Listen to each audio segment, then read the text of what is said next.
तो पीएनजी के आईपीओ को अप्लाई करने के लिए कल ही का दिन मिलेगा, कल का लास्ट डे है।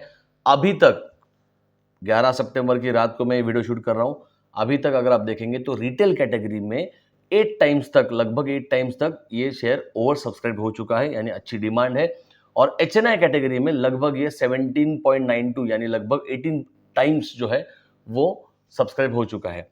पीएनजी, ये ऑब्वियसली इसके नाम में ही है पीएनजी ज्वेलर्स, तो ये सबको पता चल गया क्या कंपनी करती है। इनके रिटेल स्टोर्स होते हैं और मेनली इनके ये मेटल्स में काम करते हैं, gold, silver, platinum, gold, diamonds में इनका होता है। बट ज़्यादा करके इनका बिजनेस जो रेवेन्यू हम देखेंगे वो गोल्ड में ज़्यादा आ रहा है। और पुणे की कंपनी है, महाराष्ट्र में सबसे ज़्यादा आउटलेट्स है, लगभग 38 से 40 आउटलेट्स है, उसमें से 1 या 2 गोवा में आ रहे हैं और 1 यूएस में आ रहा है और बाकी सारे आपको महाराष्ट्र में मिलेंगे। तो लोकेशन थोड़ा सा इनका ना रिस्ट्रिक्टेड है। और देखते हैं फिर अभी बाकी डिटेल्स क्या क्या देखेंगे हम लोग, फंडामेंटल्स, इसकी स्ट्रेंथ क्या है, क्या करना चाहिए। अभी अगर हम लोग देखें ग्रे मार्केट का प्रीमियम 258 रुपीज चल रहा है, लगभग 54% का रिटर्न वो ग्रे मार्केट में अभी बता रहा है, कल क्लोजिंग है।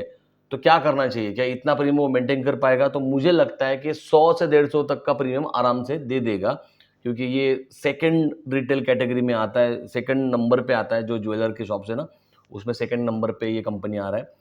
और कल्याण ज्वेलर इसका मेन कॉम्पिटिटर हो सकता है, जिसका और इसका प्राइसिंग भी अच्छा है। चलिए फिर देखते हैं हमारे स्क्रीन पे।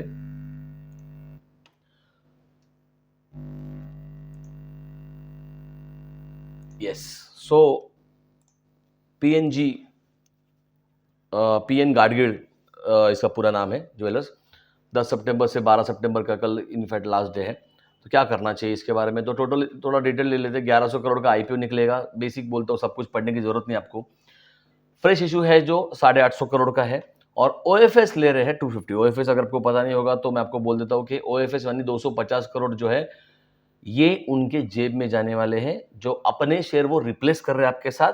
और नया जो इशू ला रहे हैं मार्केट में 850 करोड़ का, वो मेनली यूटिलाइज होने वाला है उनके प्रीवियस के डेट क्लियर करने के लिए। और कुछ कुछ उन्होंने बोला है उसमें कि 12 से 14 स्टोर कुछ और ओपन करने उनको।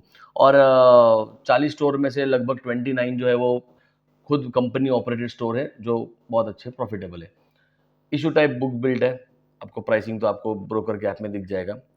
लगभग 14-15 हज़ार के करीब का एक लॉट आ रहा है, 31 शेयर्स का कुछ तो लॉट है। लिस्टिंग दोनों पे है। एंड चलो इसका कोई ज़रूरत नहीं हमें। आगे देखेंगे रिजर्वेशन कैटेगरी में हम देखेंगे तो 50% है। रिटेल कैटेगरी का अगर बात करेंगे तो 35% नेट इशू है। 8 टाइम्स का ओवर सब्सक्रिप्शन मैंने अभी आपको बोला हुआ है। कल बदल सकता है, कल और ज़्यादा होगा, क्योंकि नॉर्मली हम देखते हैं कि थर्ड डे पे बहुत ज़्यादा बढ़ जाता है।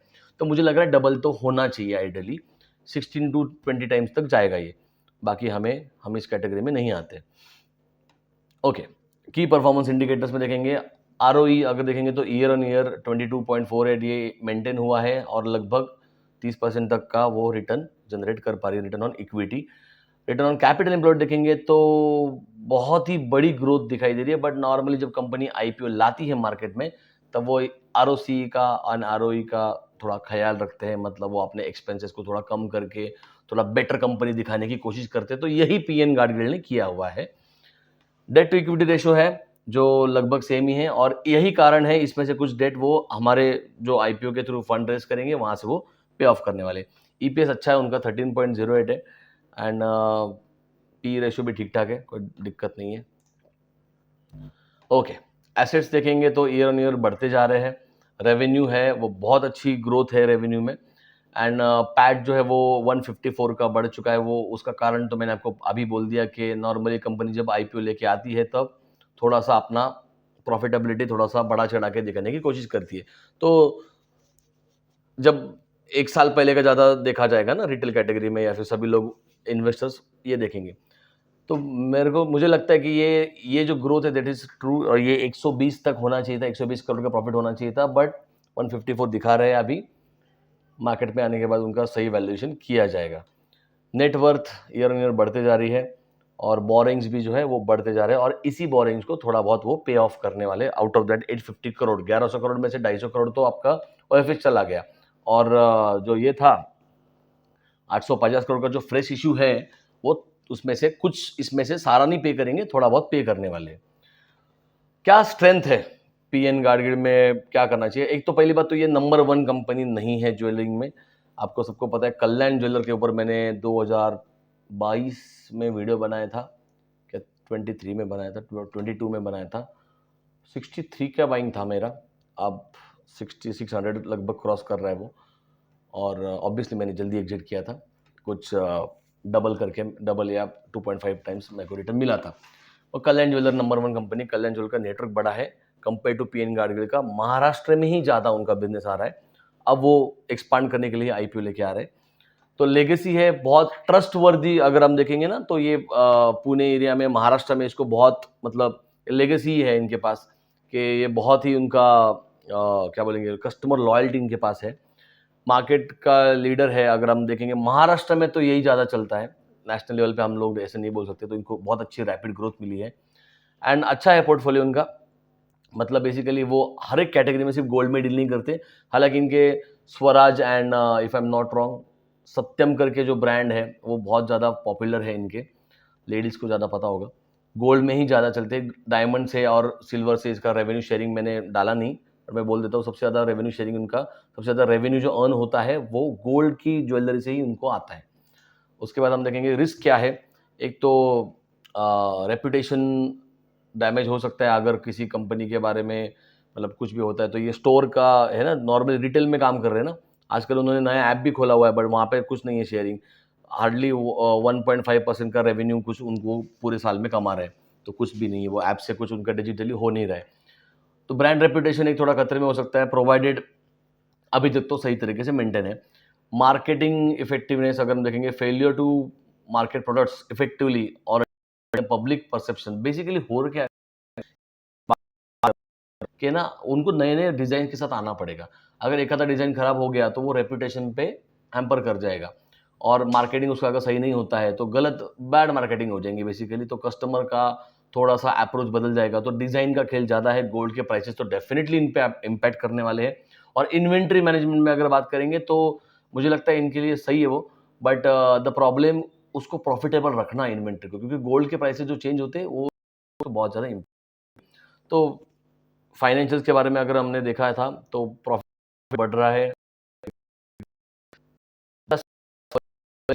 Good fact. तो मेरा व्यू ये रहेगा कि ये प्रीमियम पे ही जाने वाला है। इसका प्राइसिंग एक बार देख लेता हूँ मैं, 480 समथिंग था, 480 या 580 पे कट ऑफ प्राइस रखा हुआ है उन्होंने, बुक बिल्डिंग प्रोसेस है पूरा।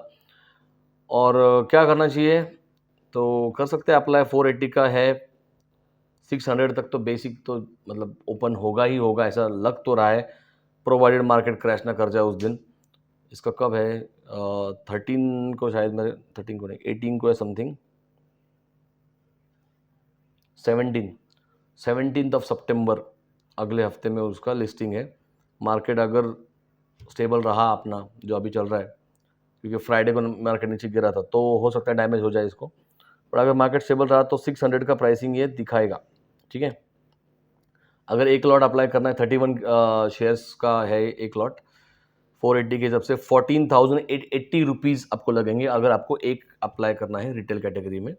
और आप आपके ब्रोकर के अकाउंट में जाके इसको बिड में जाकर आप इसको कर सकते हो, आईपीओ अप्लाई कर सकते हो। तो बताइए क्या कितने लॉट अप्लाई करने वाला है, क्या है, जैसे आपको लिस्टिंग मिल जाएगा, अगर मिलता है नहीं मिलता है वो तो चलो लक का गेम है अलॉटमेंट का, पर अगर मिल जाता है तो ज़रूर कमेंट करके बताना कि क्या लिस्टिंग गेन मिला, जो भी है। मुझे लगता है 100-120 तो प्राइस देगा ही इतना कर। और ग्रे मार्केट में अभी 260 चल रहा है, पर चलो ग्रे मार्केट का आधा ही पकड़ लो, 54% बता रहा है, तो 25% तो प्रीमियम तो यहाँ पे मिलना ही चाहिए, तो फिर कोई मतलब नहीं आईपीओ अप्लाई करके। ठीक है फिर दोस्तों, यही था इस वीडियो में, और कुछ मतलब आईपीओ के वीडियोस यही होते। तो ठीक है, मिलते हैं अगले वीडियो में किसी नए कंसेप्ट के साथ और किसी नई कंपनी के आईपीओ के साथ। Thank you for watching this video.